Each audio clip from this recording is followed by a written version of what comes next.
Bueno, José, qué bueno que podamos conversar. Hace tiempo venía con ganas de compartir una edición de Voces con vos. Somos los 2 de mayo, hoy estoy en mi cumpleaños, el tuyo fue hace poquito. Así que qué mejor de compartir una conversación sobre los temas que están pasando, sobre cuestiones de liderazgo, cuestiones culturales, incluso de la diferencia entre Canadá y Argentina. Estás viviendo en Vancouver hace unos años, así que bueno, me encantaría escuchar cómo estás viendo todo esto. Empezar, si querés, contándonos un poco de cómo estás vos, cómo estás viviendo este momento. Bueno, Tincho, gracias por la invitación. Feliz cumpleaños. Mirá, Canadá ha arrancado un proceso de apertura muy lento y es distinto dependiendo de las provincias. Nosotros tenemos unas provincias muy afectadas en el este, la provincia de Ontario y la provincia de Quebec, Mm. donde hay 30.000 casos por provincia. Entonces esas provincias están teniendo un approach un poco más conservador. Provincia como la que vivo yo, donde está Vancouver, que es la provincia de British Columbia, que es la provincia que está sobre el Pacífico, sobre el lado oeste de Canadá, Claro. tuvieron menos casos. Nosotros tuvimos 2.000 casos en total. Todavía tenemos algunos casos por día, pero mucho menos que al principio. Nosotros tuvimos un arranque muy rápido, pero después se estabilizó mucho, por suerte. Y están empezando a ver cómo hacen que la gente empiece a reanudar un poco la economía, ¿no? Acá, si bien nunca fue mandatoria la cuarentena como en las provincias del este que tuvieron más casos, sí la gente se adhirió a trabajar desde casa y a cerrar un montón de los locales comerciales que ahora de a poco están empezando a abrirse.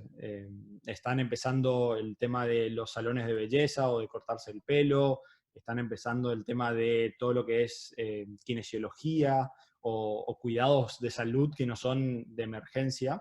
Se está abriendo todo. Se abrieron las canchas de tenis, por ejemplo, que es un deporte como percibido de distanciamiento social.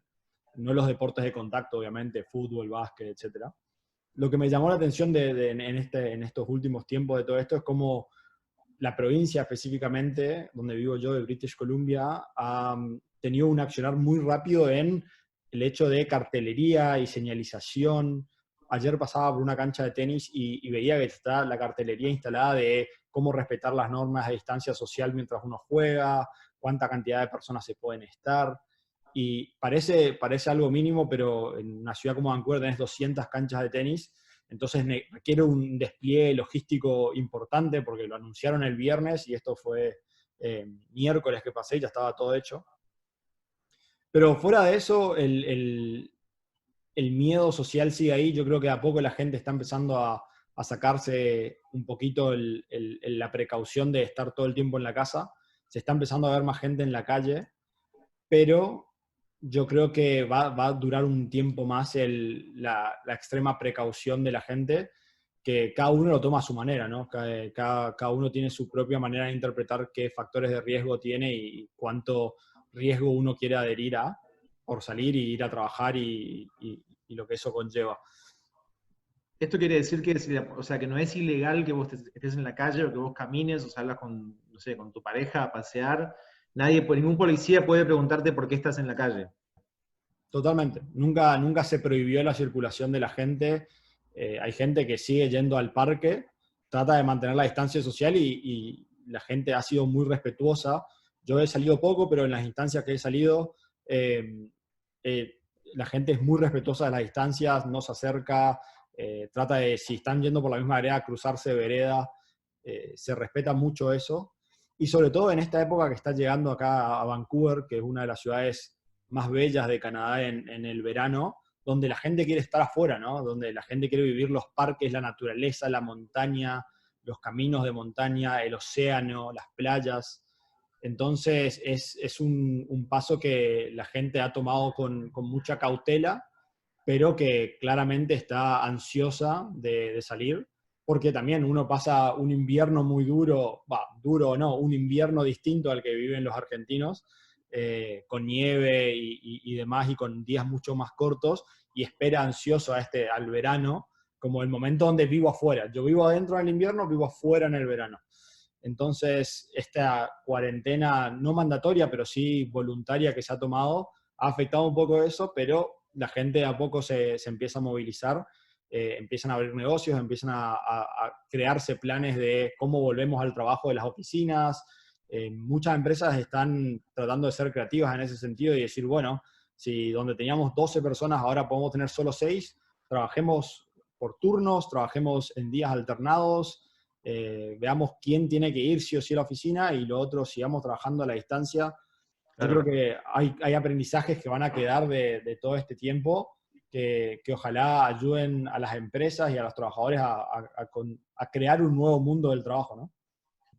Una de las cosas que todos conocemos o asumimos de Canadá es que la gente es más tranquila, es menos contestataria, hay menos oposicionismo, por decirte, es más dócil. ¿Se comprueba esto culturalmente o es un mito de que Canadá es un país de gente más racional y un poco más dócil al momento de acatar órdenes o trabajar adherir a la norma, por decirte? Mirá, sí y no. Sí en el sentido de la gente acata las normas. Si el gobierno está ahí, y el creer es que si el gobierno está ahí y la gente lo puso ahí, hay que seguir lo que el gobierno dice. No deja de tener oposición el gobierno por esto, ¿no? Y hoy en el mundo en que vivimos, social media y todos los medios de comunicación que tenemos levantan todas esas opiniones también y hay voces opositoras a las medidas económicas que se tomaron, a las medidas de precaución que se tomaron, y son todas las voces escuchadas, pero al fin del día la gente sigue respetando la postura del gobierno y se ve en la calle, ¿no? Se ve que las reglas que están en lugar se respetan.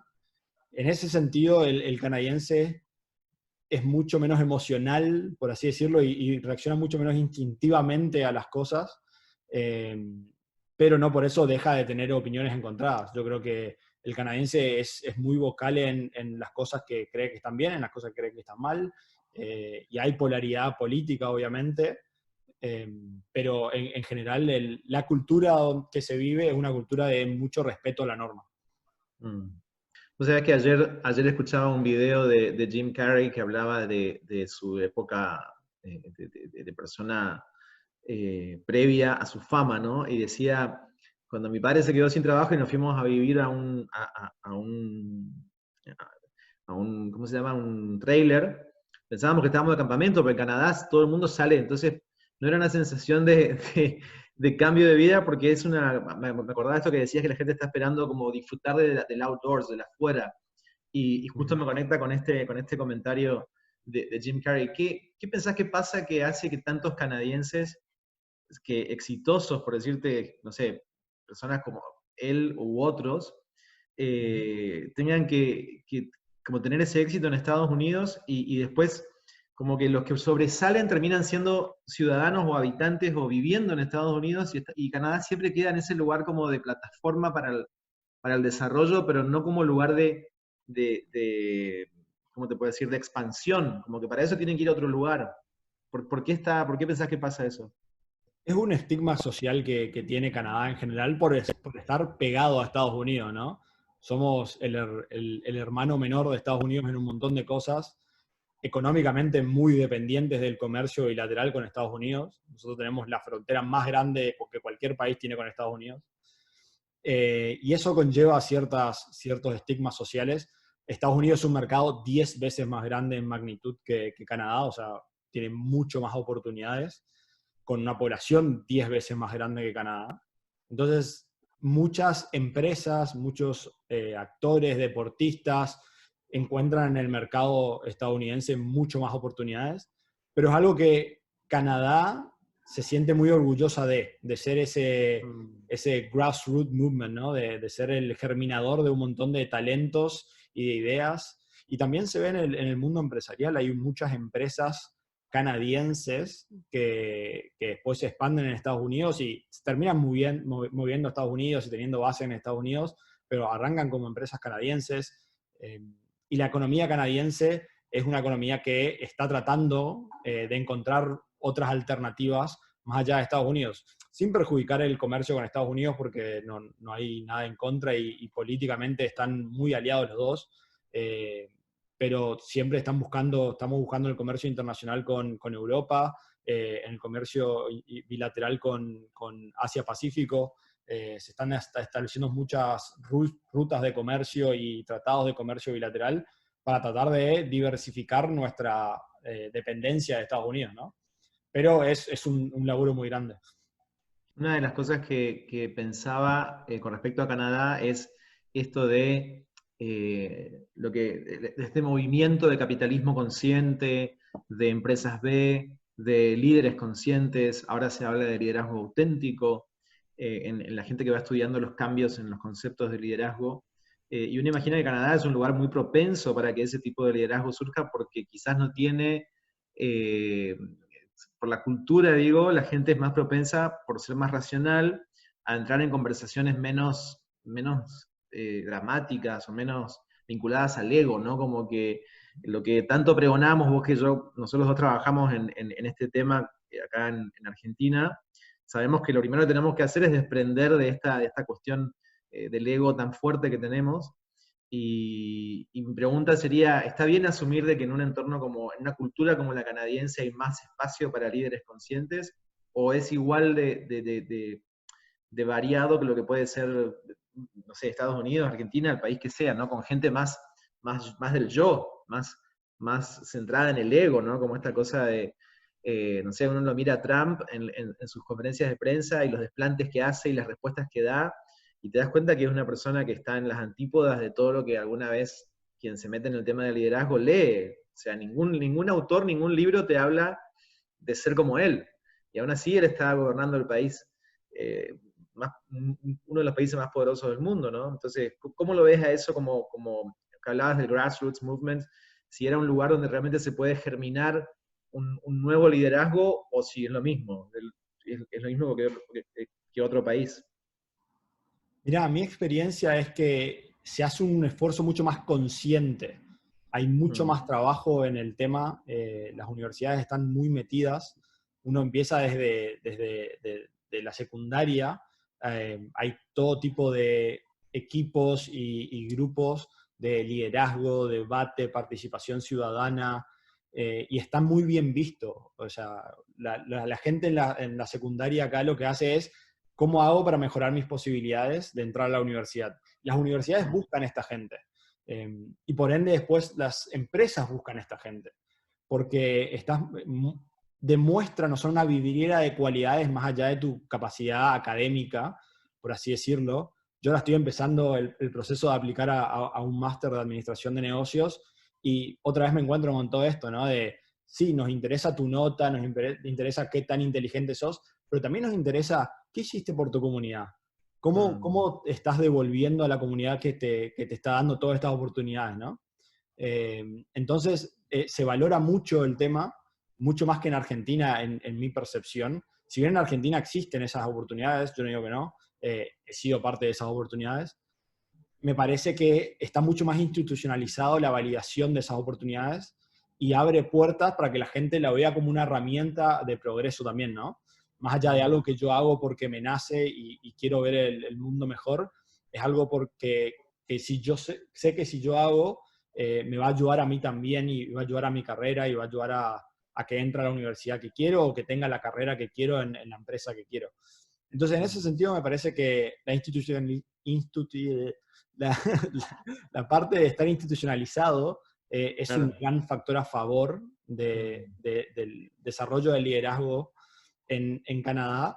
Y después también la apertura de mentes. Algo que yo recalco de la comparación Argentina-Canadá es que si bien los dos son países de inmigrantes, Argentina, mis bisabuelos han sido todos inmigrantes, y acá en Canadá, por ejemplo, en la ciudad de Vancouver, el 50% de la población no ha nacido en Canadá, son todos inmigrantes, mm, mayormente de Asia o del Medio Oriente. Una cosa que yo recalco es la apertura de mente.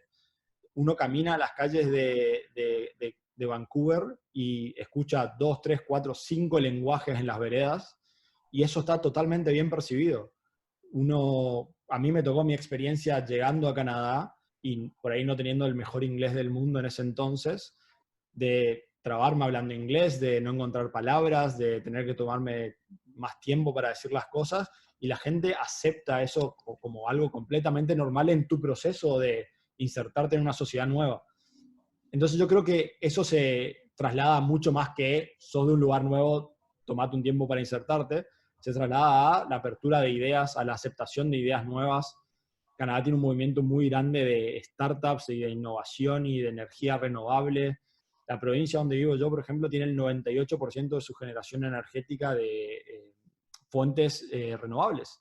No es de combustibles fósiles, no hay quema de carbón, bueno, sí en ese 2%, ¿no? Pero el 98% es renovable. Y eso es un gran paso a toda esta conciencia nueva que hay sobre liderazgo, sobre medio ambiente también. Vancouver quería ser la ciudad más limpia del mundo para 2020 y terminó completando esa tarea en 2018.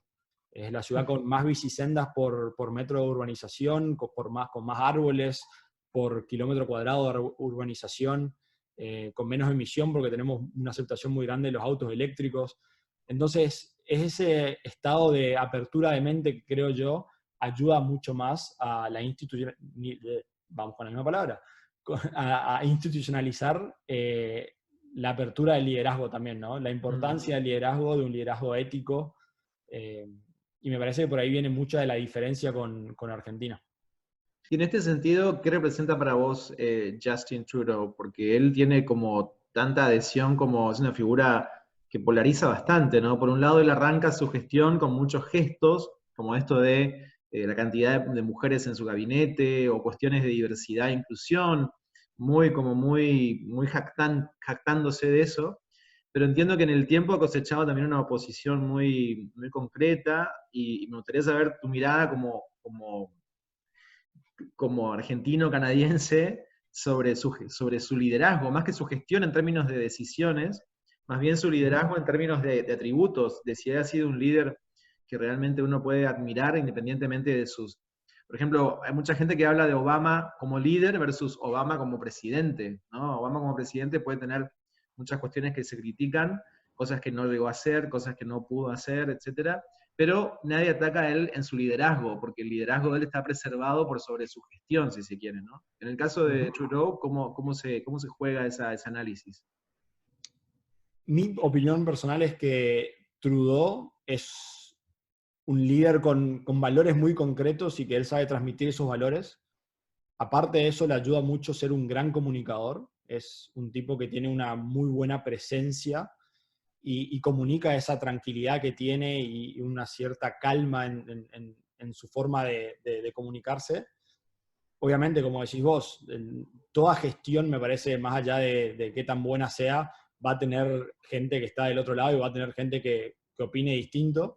Y eso ha cosechado mucho en los últimos 5 años ahora, porque lo han reelecto. Eh, entonces, sí hay una opinión que cada vez se hace un poquito más ruidosa, ¿no? Cada vez hay más, tenés como más bagaje más años de gestión, más te puedo echar en cara, por así decirlo. Pero a mí personalmente me gusta mucho como líder, me han gustado las decisiones de liderazgo que ha tomado, me gusta cómo él ha manejado cuestiones de gabinete y demás, como decías vos. Eso fue un movimiento que él abrió con eso y me pareció un gesto muy importante. Pero también me opongo a algunas decisiones de gestión que ha tenido él. Y eso creo que es la belleza de la política en Canadá, que la gente no se polariza tanto. Hay mucha más medio político, en el sentido de ese que no es extremo liberal ni extremo conservador. La gente puede tener puntos a favor y compartidos con cierto político y puntos en contra también, y al fin y al cabo va a cómo uno balancea eso cuando vota. Me parece que la otra gran cuestión es que, como veníamos esto del canadiense más lógico, al no ser tan pasional, el canadiense no genera tanta confrontación política. La política canadiense no está tan en boca de todos en la calle del día a día como en Argentina o en Estados Unidos. Inclusive acá en Canadá se consume mucho más política mediática, por así decirlo, de Estados Unidos que de Canadá. Canadá tiene un manejo de sus políticas que es, en general, bastante coherente con la visión de largo plazo que tiene Canadá. Si bien cuando estaba Harper, que era el conservador antes de Trudeau, había gestiones políticas de corte conservador, el ritmo general del país era uno, y eso es otra cosa, ¿no? Es la visión de largo plazo que tiene un país, más allá de la gestión o del color de la gestión. El país sigue avanzando hacia el desarrollo económico y a la prosperidad de sus ciudadanos, que está de base. Esa asunción está de base. Todo lo otro es cómo me parece a mí, por mi partido, que tengo que llegar a ese resultado. Entonces eso es una gran diferencia para mí con el panorama político argentino y sobre todo a mí me costó mucho tratar de no polarizarme también, ¿no? Viniendo de una sociedad como Argentina donde si sos del otro partido sos mi enemigo. Sí, sí, la grieta, ¿no? La grieta, no puedo hablar con vos, separo familia, separo amigos de toda la vida por opiniones políticas donde ni vos ni yo tenemos ningún tipo de empuje o decisión. Entonces, me parece que el canadiense es mucho más racional en ese sentido. No se ve tanto tampoco de la bandera política, o sea, uno no se identifica como conservador o liberal, a menos que estés en los extremos y estés enlistado en el partido. La gente está toda en el medio y está feliz con algunas gestiones conservadoras o con algunas gestiones liberales, pero está mucho más en un sentido de aceptación racional del largo plazo y después de discutir las gestiones en el mediano plazo. Vos sabés que hablaba con mi amigo Andrew, que está en Oregon, en Estados Unidos, y hablábamos sobre Trump y decíamos, por cada Trump hay 10 que no son líderes, ¿no? 10 que no son de esa manera. Muchos líderes que se han involucrado incluso en la búsqueda de la vacuna contra el coronavirus y cuestiones que ya implican no solamente ser un líder responsable o consciente, sino también un líder involucrado y activamente involucrado, desde donaciones hasta gestionando realmente. Canadá, ¿cómo caracterizarías? ¿Tiene un liderazgo visible empresario? Por decirte, en Argentina vos tenés por decir algo, Marcos Galperín, ¿no? De Mercado Libre, que es una figura que está entrevistada por los medios, hacen entrevistas largas con él, se cita si va a hablar con el presidente o no. En Canadá, ¿cómo es la clase empresaria? Porque, repito, este concepto que tenemos de que Canadá es un país del primer mundo, pero a la vez sin sufrir esta arrogancia de primer mundo que sí tiene Estados Unidos, si se quiere, ¿no? En su forma, aunque no en su gente, no en la mayoría de la gente, pero en sus formas opera como el macho alfa en todo momento. En este sentido, Canadá pareciera que no. Tampoco es el beta, viste que se habla de alfa y beta, tampoco es el beta, pero sí en ese sentido pareciera como que hay un perfil más bajo y quizás no por eso un perfil menos efectivo o menos transformador. ¿Cómo caracterizarías al liderazgo empresario en Canadá? Mi caracterización del liderazgo empresario arrancaría por el empresario o la cabeza de una empresa o los vicepresidentes o presidentes de las empresas no están buscando ese momento de spotlight, ¿no? No están buscando esa atención externa. El empresario en general se han hecho muchas cosas acá a nivel de donaciones, de cómo pongo a mi fábrica para trabajar para esto, dejemos de fabricar autos, empecemos a fabricar respiradores. Se ha hecho muchísimo, pero muy pocas veces vos ves al CEO o al presidente usando esto para ganar tiempo de aire en una empresa, más allá de alguna que otra entrevista. No es algo que va a ir invitado a un programa de televisión. Claro, claro. Entonces es un liderazgo mucho menos ególatra en ese sentido. Yo creo que todos están tratando de hacer lo mejor posible desde el lugar que les toca, ¿no?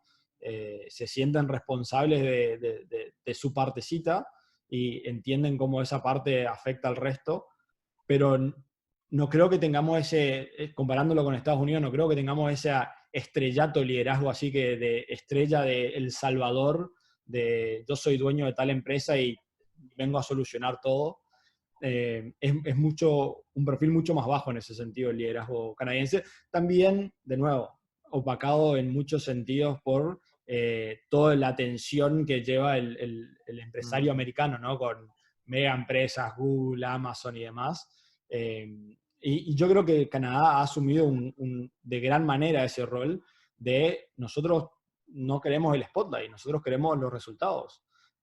Y en ese No sé si sentido... viste que, no sé si viste que Elon Musk apareció en su fábrica en Tesla y se atrincheró y está totalmente en contra de la cuarentena y no puede creer lo que está pasando y desconfía de los números, desconfía de que la enfermedad fuese tan letal como dicen en términos de la población no vulnerable, ¿no? Y eso, bueno, él no es norteamericano, entiendo que es sudafricano Elon Musk, hasta donde, creo que sí. Pero es un momento de vidriera de liderazgos, ¿no? Lo hablamos siempre en Voces, esto de los líderes políticos, los líderes empresariales, los líderes en tu ciudad, los líderes comunitarios. Todo el mundo está mostrando un poco de qué está hecho en este momento de tanta tensión. No sé si vos viste alguna práctica ejemplar, más allá de esto que hablabas de la fábrica, del auto, el respirador, algo que vos digas, realmente eso fue inspirador. Yo me acuerdo, por ejemplo, cuando el presidente, no sé si de Marriott o de Hilton, no estoy seguro, fue muy compartido en LinkedIn el video del presidente de esta cadena de hoteles, que hablaba a su gente, no sé si lo viste, que hablaba a su gente y hablaba de que era un momento difícil, que era un momento realmente, para la hotelería en el mundo era un momento difícil, y se mostraba muy vulnerable, incluso emotivo en el video, pero les decía que a pesar de todo iban a avanzar y iban a tener como un futuro próspero, aún con la situación como estaba. Igual el CEO de Toyota también hizo un video parecido, aunque un poquito más ensayado y quizás más estructurado. Pero han habido algunas cuestiones así que vos hayas visto en el liderazgo empresarial canadiense que digas, qué interesante esta postura o este tweet, lo que sea. Cualquier cosa que vos digas, esto es significativo, esto es distinto, acá se nota la diferencia. Se rompe ahí algo de credibilidad que estaba presente antes. En tu mirada sobre estas cuestiones de liderazgo, no puedo evitar preguntarte sobre la comparación de esto que decías, ¿no? De Estados Unidos, de Canadá, y también en el concierto o sea, cómo se ve el mundo desde Canadá, porque nosotros miramos al mundo desde Argentina, que está en un lugar geográfico específico, que está en un lugar distante de muchísimas cosas. Canadá no, Canadá está en una especie de centro del mundo. Ustedes tienen, en Canadá se habla, por ejemplo, de qué pasa en Europa o qué pasa en Asia. ¿Es un país que mira afuera o está permanentemente como enfocado adentro? Yo estoy convencido de que una de las cosas que van a pasar a partir de esto, que va a pasar a partir de esto, es que ya no nos va a dar igual lo que pasa en algún lado del mundo, ¿no? Si eso es lo que empezó siendo una noticia lejana, como que en ese lugar hay un brote de no sé qué, me parece que por mucho tiempo quizás nuestros hijos y nietos van a tener como, así como hoy decimos salud cuando la gente estornuda por la fiebre amarilla, ¿no? De ahí viene el estornudo y el deseo de salud viene porque eso significaba estar enfermo, y heredamos eso, y es una herencia cultural, o sea, nadie se plantea por qué se dice salud cuando uno estornuda en Argentina. Y creo que nos va a quedar este reflejo de decir, che, allá está pasando esto, y en cuestión de meses va a estar en la puerta de mi casa. Una de las cosas que me queda claro de esta charla es que hay una apuesta a la responsabilidad individual del gobierno respecto de cada ciudadano, ¿no? Como esta cosa de, yo no necesito ponerte preso si vos salís a la calle, porque vos vas a saber que si salís a la calle tenés que hacerlo de esta manera, con estos cuidados. No necesito criminalizar el espacio público o la libertad individual porque confío en mis ciudadanos, cosa que en muchos países, en Argentina mismo, si vos salís, te pueden poner preso, o te pueden preguntar por qué estás afuera. Recién hoy mi hermana me contaba que no puede salir con su hija si no tiene un permiso, que a la vez tampoco es fácil de conseguir. Es decir, hay como una suposición de que yo no puedo confiar en el ciudadano. Y me parece lo más interesante del caso de Canadá, ahora nuestro presidente habló sobre el caso de Suecia como un caso extremo, pero veo en el caso de Canadá un lugar intermedio en donde, si bien hay ciertas cosas que se han detenido, por decirlo, ahora han abierto las canchas de tenis, como decías, pero veo como esta cosa de, yo creo en mi ciudadano y creo que el ciudadano va a obrar de la mejor manera para todos, para él y para todos. Y eso me parece súper necesario escuchar, como no es blanco y negro, o sea, no es todo o nada, o sea, o todo el país, en Argentina es un país gigante como Canadá, y viste, 25 millones de personas están afectadas por una decisión sin mucha discriminación del lugar o del pueblo, lo que sea.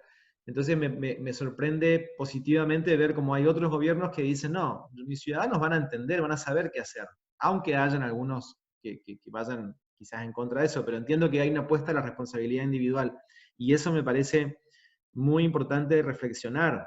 ¿Por qué asumen que no vamos a saber juzgar la situación, no vamos a saber obrar de manera responsable, ¿no? Es como una cuestión muy paternalista, muy como del padre que no le da al hijo el auto porque piensa que va a andar rápido, ¿no? Como esta cosa, no puedo confiar en vos porque todavía sos adolescente. Totalmente. Y yo creo que ahí se ve mucho la diferencia de eso que decís vos, de la responsabilidad social individual, ¿no? Y se ve mucho en el día a día de lo que hace la gente, de cómo la gente salió a ayudar al vecino. Se organizaron muy rápido acá grupos de... Yo vivo cerca de 4 o 5 casas de personas mayores, entonces yo hago las compras para todos. Vos me dejás la lista pegada a la puerta en la mañana, yo te dejo las compras con el ticket adentro a la tarde y después me la mandás por Claro. transferencia electrónica. No me Sí, viste, sí, no sí. Sí. te vi, y vos no saliste, se expuso solo una persona. Se hicieron muchas de esas cosas. De nuevo, me parece que el ciudadano canadiense es muy solidario en ese sentido. Eh, Mm. no llama tanto la atención como algunas de las cosas que hace Estados Unidos y no tiene tanta spotlight, pero está desde ya muy involucrado en yo tengo un efecto en el todo y yo también soy responsable por ese todo. Mm. Sí, acá también existen los voluntarios y también hay mucha gente trabajando en apoyo a otros, o sea, no es una cuestión, no estoy implicando que acá no exista eso, lo que digo es, el gobierno, los gobiernos que van a la cuarentena total asumen que la gente no va a tener la madurez para juzgar las situaciones y para decir esto es riesgoso, esto sí, esto no. Y entiendo que en este modelo un análisis alternativo, ¿no? De resultados y de apuesta.